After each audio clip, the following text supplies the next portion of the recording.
Hello, അസ്സലാമലൈക്കും, നമസ്കാരം. എന്താണ് വിശേഷമൊക്കെ?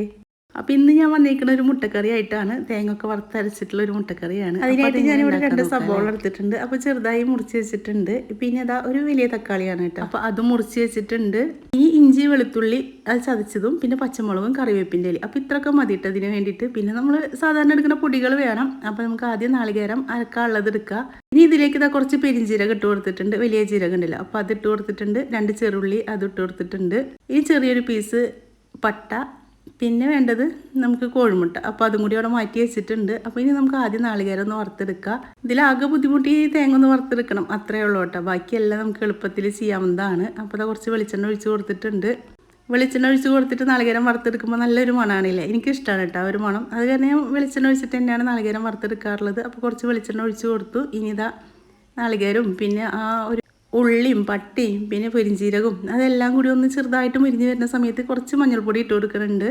ഈ മഞ്ഞൾപ്പൊടി ഇട്ട് കൊടുക്കുന്നത് നമ്മളെ കറിക്ക് ഒരു മഞ്ഞ കളർ കിട്ടാൻ വേണ്ടിയിട്ടാണ് കേട്ടോ. നാളികേരം തന്നെ വറുത്തിട്ട് നമ്മൾ അരച്ച് ഒഴിക്കുമ്പോൾ ഒരു വെള്ള കളറായിട്ട് വരാറ്. അത് കാരണം ഞാൻ കുറച്ച് മഞ്ഞൾപ്പൊടി ഇട്ട് കൊടുക്കാറുണ്ട് നാളികേരം വറുക്കുകയാണെങ്കിൽ. അതുപോലെ ഞാൻ നന്നായി മുരിപ്പിച്ചിട്ടൊന്നും എടുക്കാറില്ല കേട്ടോ. ഒരുവിധം ഒന്ന് ഇതായി വന്നാൽ നാളികേരം ഇറക്കി വെക്കും. അപ്പോൾ അത് ആയിട്ടുണ്ട്. അപ്പോൾ അത് മാറ്റി വെച്ചിട്ടുണ്ട്. ഇനിയിപ്പോൾ അത് നമുക്ക് മുട്ടക്കറി ഉണ്ടാക്കാം. അപ്പോൾ അതിന് വേണ്ടിയിട്ട് കുറച്ച് വെളിച്ചെണ്ണ ഒഴിച്ച് കൊടുത്തിട്ടുണ്ട്. വെളിച്ചെണ്ണയിലാണ് ഉണ്ടാക്കിയെടുക്കണം കേട്ടോ. വെളിച്ചെണ്ണ ചൂടായാലേക്ക് സവോള ഇട്ട് കൊടുക്കുക. അപ്പോൾ നമുക്ക് വേണമെങ്കിൽ വലുതാക്കിയിട്ടൊക്കെ മുറിച്ചെടുക്കാം. ഇതാകുമ്പോൾ പെട്ടെന്നായി കിട്ടില്ല. അത് കാരണം ചെറുതാക്കിയിട്ട് ചോപ്പറിലൊന്ന് വലിച്ചെടുത്തതാണ്. അപ്പോൾ അത് ഇതാ ആയിട്ടുണ്ട്. അപ്പോൾ അടച്ച് വെക്കുകയാണെങ്കിൽ പെട്ടെന്ന് വാടി വരും, നിങ്ങൾക്ക് അറിയാമല്ലോ. അപ്പോൾ ഇതാ നമ്മുടെ സവോളൊക്കെ ഒന്ന് വാടി വന്നിട്ടുണ്ട്. അപ്പോൾ എൻ്റെ വീഡിയോ ആദ്യമായിട്ട് കാണുന്നവരാണെങ്കിൽ നിങ്ങൾക്ക് എൻ്റെ വീഡിയോ ഇഷ്ടപ്പെടുകയാണെങ്കിൽ സബ്സ്ക്രൈബ് ചെയ്യാത്തവരാണെങ്കിൽ ഒന്ന് സബ്സ്ക്രൈബ് ചെയ്ത് വെച്ചോളൂ. പിന്നെ ലൈക്ക് ചെയ്യാനും ഷെയർ ചെയ്യാനും കമൻറ്റ് ചെയ്യാനും മറക്കണ്ട.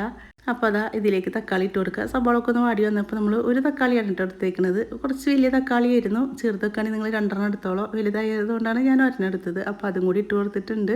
തക്കാളി ഇട്ട് ഇനി 2 ഇളക്കൽ ഇളക്കിയാലേ നമുക്കൊന്നും കൂടി അടച്ച് വെക്കാം. അപ്പോൾ അടച്ച് വെക്കുകയാണെങ്കിൽ വേഗം തക്കാളി ഒന്നും വാടി വരുമല്ലോ. അപ്പോൾ അതായിട്ടുണ്ട്. ഇനി അതിലേക്ക് നമ്മൾ ചതച്ച് വെച്ച ഇഞ്ചി വെളുത്തുള്ളി നടുകീറി വെച്ച 2 പച്ചമുളക് അതുപോലെ കറിവേപ്പിൻ്റെ ഇല. അപ്പോൾ ഇതെല്ലാം കൂടി ഇട്ട് കൊടുക്കുക.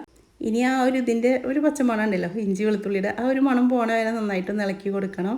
ഇനി ഇതിലേക്ക് നമുക്ക് പൊടികളും കൂടി ഇട്ട് കൊടുക്കുക. അപ്പോൾ ഞാൻ ആദ്യം ഗരം മസാലപ്പൊടിയാണ് ഇട്ട് കൊടുക്കുന്നത്. ഇനി നമുക്ക് ആവശ്യത്തിനുള്ള മഞ്ഞൾപ്പൊടി ഇട്ട് കൊടുക്കുക.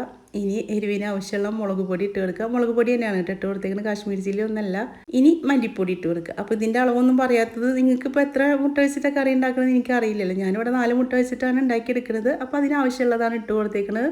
ഇനി ഇതും നന്നായിട്ട് ഇളക്കിയെടുക്കുക. അപ്പോൾ ഈ ഒരു സമയത്ത് ഫ്ലെയിം കുറച്ച് കൊടുക്കണം കേട്ടോ, അല്ലെങ്കിൽ പൊടികൾ കരിഞ്ഞ് പോവും. ഈ പൊടികളുടെ ഒരു പച്ചമണം മാറണ വരെ നന്നായിട്ടൊന്ന് ഇളക്കിയതിൻ്റെ ശേഷം നമുക്ക് കുറച്ച് പച്ചവെള്ളം ഒഴിച്ച് കൊടുക്കുക. ചൂടുവെള്ളം വേണമെങ്കിൽ ഒഴിച്ച് കൊടുക്കുക. ഞാൻ പച്ചവെള്ളമാണ് കേട്ടോ ഒഴിച്ച് കൊടുക്കാറുള്ളത്. അത് അവിടെ കിടന്നുകൊണ്ട് തിളച്ച് വന്നോളൂല്ലോ. അപ്പോൾ നമ്മൾ ഉള്ളി വാട്ടുന്ന സമയത്ത് കുറച്ച് ഉപ്പിട്ട് കൊടുത്തിട്ടുണ്ടായിരുന്നു കേട്ടോ, ഉള്ളി വേഗം വാടി വരാൻ വേണ്ടിയിട്ട്. ഇനി നമുക്ക് ഉപ്പ് നോക്കിയിട്ട് പിന്നെ ഇട്ട് കൊടുത്താൽ മതി. ഇതൊന്ന് തിളച്ച് വരട്ടെ. അപ്പോൾ ഇതാ വീണ്ടും നമ്മൾ അടച്ച് വെച്ചിട്ടുണ്ട്. അടച്ച് വെക്കുകയാണെങ്കിൽ വേഗം തിളച്ച് വരുമല്ലോ. അപ്പോൾ ഇതാ നന്നായിട്ടൊന്ന് വറ്റി വന്നോട്ടെ. അപ്പോൾ ഇതാ നന്നായിട്ടൊന്ന് വറ്റി വന്നിട്ടുണ്ട്. നാളികേരം ഒഴിച്ച് കൊടുക്കാനുള്ളതാണ്. അപ്പോഴത്തേക്ക് നമുക്ക് നാളികേരമൊക്കെ ഒന്ന് അരച്ചെടുക്കാം. നന്നായിട്ട് അരച്ചെടുക്കണം കേട്ടോ. പട്ടുപോലെ അരച്ചെടുക്കും എന്നൊക്കെ പറയില്ല, അതുപോലെ നന്നായിട്ട് അരച്ചെടുക്കണം.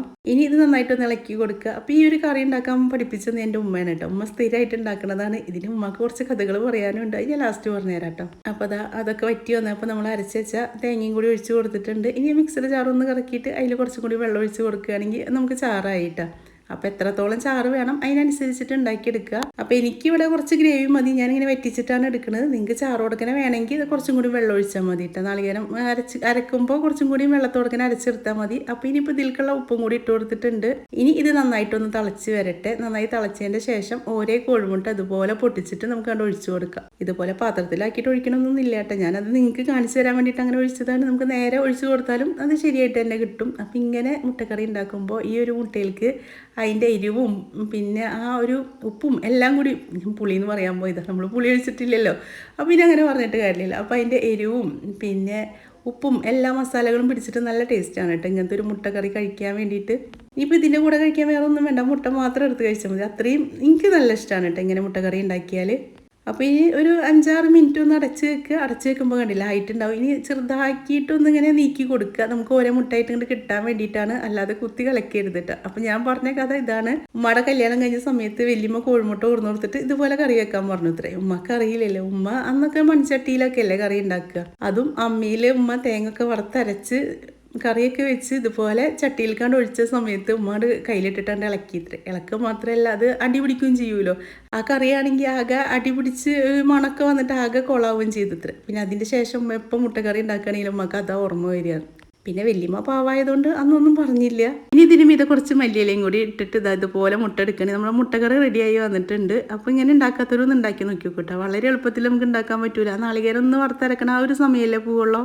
അപ്പോൾ തലേദിവസമൊക്കെ നാളികേരമൊക്കെ വറുത്തരച്ച് വെക്കുകയാണെങ്കിൽ നമുക്ക് പിറ്റേന്ന് പെട്ടെന്ന് ഉണ്ടാക്കിയെടുക്കാൻ പറ്റുന്ന ഒരു മുട്ടക്കറിയാണ്. ഇനി അത് പൂരിയുടെ കൂടെയാണ് കേട്ടോ. എന്തിൻ്റെ കൂടെ വേണമെങ്കിലും നമുക്ക് കഴിക്കാം. ഈ എന്തിനു പറയുന്നത് നമുക്ക് ചോറിൻ്റെ കൂടെ പോലും കഴിക്കാൻ പറ്റിയൊരു കറിയാണ് കേട്ടോ. മുട്ടക്കറിയൊക്കെ നമ്മൾ ചോറിലേക്ക് കഴിക്കുമോ എന്നൊക്കെ ചോദിക്കില്ല. പക്ഷേ ഈ ഒരു മുട്ടക്കറി വെച്ചിട്ട് നമുക്ക് ചോറ് ഇഷ്ടം പോലെ കഴിക്കാൻ പറ്റും. അത്രയും ടേസ്റ്റാണ് ചോറിൻ്റെ കൂടെ കഴിക്കാൻ വേണ്ടിയിട്ടും. അപ്പോൾ നേരം വൈകിയ സമയത്തൊക്കെ ഞാൻ ഇങ്ങനെയാണ് കേട്ടോ പൂരി ഉണ്ടാക്കിയെടുക്കാറുള്ളത്. നമ്മൾ കുറച്ച് റവയും പിന്നെ ആട്ടപ്പൊടിയും കൂടിയിട്ട് ഒന്ന് കുഴച്ചെടുക്കും. എന്നിട്ട് ചെറിയ ഉരുളകളാക്കിയിട്ട് നമ്മൾ പത്തിരി പ്രസ്സിൽ വെച്ചിട്ട് രണ്ടമർത്തി നമുക്ക് നല്ല പൂരി ഉണ്ടാക്കിയെടുക്കാൻ പറ്റും കേട്ടോ. പക്ഷെ ഇതിനെന്തൊരു ദോഷം എന്ന് പറയുന്നത് നമ്മൾ ഉണ്ടാക്കിക്കൊണ്ടു കഴിക്കണം, അല്ലെങ്കിൽ അത് തണുത്ത് പോവും. അപ്പോൾ കഴിക്കുന്ന സമയത്ത് മാത്രം ഉണ്ടാക്കിയെടുക്കാൻ പറ്റുന്ന ഒരു പൂരിയാണ് കേട്ടോ. അപ്പോൾ നിങ്ങൾ ഇതുപോലെ ഉണ്ടാക്കാറില്ലെങ്കിൽ ഒന്ന് ഉണ്ടാക്കി നോക്കി നോക്കൂ കേട്ടോ. ഇത് എളുപ്പത്തിൽ ഉണ്ടാക്കാൻ പറ്റിയതാണ്. പക്ഷെ എനിക്കിഷ്ടം നമ്മുടെ ആ ഒരു പൊടിയൊക്കെ തട്ടിയിട്ട് ഉണ്ടാക്കണില്ലേ, ഒരു പപ്പടം പോലത്തെ പൂരി, അത് കഴിക്കാനാണ് കേട്ടോ. അത് കുറേ നേരം ഇരുന്നാലും അതുപോലെ തന്നെ ഇരിക്കില്ല. ഇത് കുറച്ച് കഴിഞ്ഞ് ഇങ്ങനെ തണുത്ത് പോവും. അപ്പോൾ ഇതിനെന്താ നമ്മുടെ കറിയൊക്കെ ഒന്ന് ചെറുതായിട്ട് ചൂടാറി വന്നിട്ടുണ്ട്. കണ്ടില്ലേ, ഇതുപോലെയാണ് കേട്ടോ നമ്മുടെ കറി ഇരിക്കുന്നത്. അപ്പോൾ നിങ്ങൾക്ക് കുറച്ച് ഗ്രേവിയൊക്കെ വേണമെങ്കിൽ കുറച്ചും കൂടി നാളികേരമൊക്കെ അരക്കണ സമയത്ത് കുറച്ചും കൂടി വെള്ളം കൂട്ടിയിട്ട്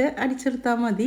അപ്പോൾ അത് ആ മുട്ടൊന്നും പൊട്ടി വന്നിട്ടില്ല. ഞാൻ പറഞ്ഞ പോലെ ഇത് നല്ല ടേസ്റ്റാണ് കേട്ടോ. അതിൻ്റെ ഉണ്ണിയൊക്കെ കഴിക്കാൻ വേണ്ടിയിട്ട്. ഇനി ഇതാ ഞാൻ ഒരു പാത്രത്തിലേക്കും കൂടി വിളമ്പി കാണിച്ചു തരാം. അപ്പോൾ നിങ്ങൾക്ക് അറിയാലോ പൊട്ടിയിട്ടുണ്ടോ ഇല്ലേ എന്നുള്ളത്. ഇതുപോലെ നമുക്ക് നന്നാക്കിയിട്ട് എടുക്കാൻ പറ്റും. നോൺ സ്റ്റിക്കിൻ്റെ പാത്രമൊക്കെ ആണെങ്കിൽ ഒന്നും കൂടി നമുക്ക് സുഖമായിട്ട് ഉണ്ടാക്കാം. അടി പിടിക്കുന്നുള്ള ഒരു പേടി വേണ്ടല്ലോ. ഇനിയിപ്പോൾ ചട്ടിയിലായാലും കുഴപ്പമൊന്നുമില്ല, നമ്മളതൊന്ന് നോക്കിയാൽ മതി. പിന്നെ നമ്മൾ കുത്തി ഇളക്കൊന്നും ചെയ്യരുതിട്ട്. ഞാൻ പറഞ്ഞത് ഓർമ്മയില്ലേ, ഉമ്മ ഉണ്ടാക്കിയ പോലെ കുത്തി ഇളക്കിയിട്ട് അത് അടി പിടിപ്പിക്കാനൊന്നും നിൽക്കണ്ട, നന്നാക്കിയിട്ട് ഉണ്ടാക്കിക്കോളൂ. അപ്പോൾ അതിൻ്റെ മീതെ കുറച്ച് മല്ലിയിലയും കൂടി വിതറിയിട്ടുണ്ട്. കാണാൻ തന്നെ നല്ല ഭംഗിയുണ്ടല്ലേ. ഈ കാണാനുള്ള ഭംഗി തന്നെയാണ് നമുക്ക് കഴിക്കാൻ വേണ്ടിയിട്ടും. അപ്പോൾ ഇനി നമുക്കൊന്ന് കഴിച്ചിട്ടും കൂടി കാണിച്ചു തരാം അല്ലേ.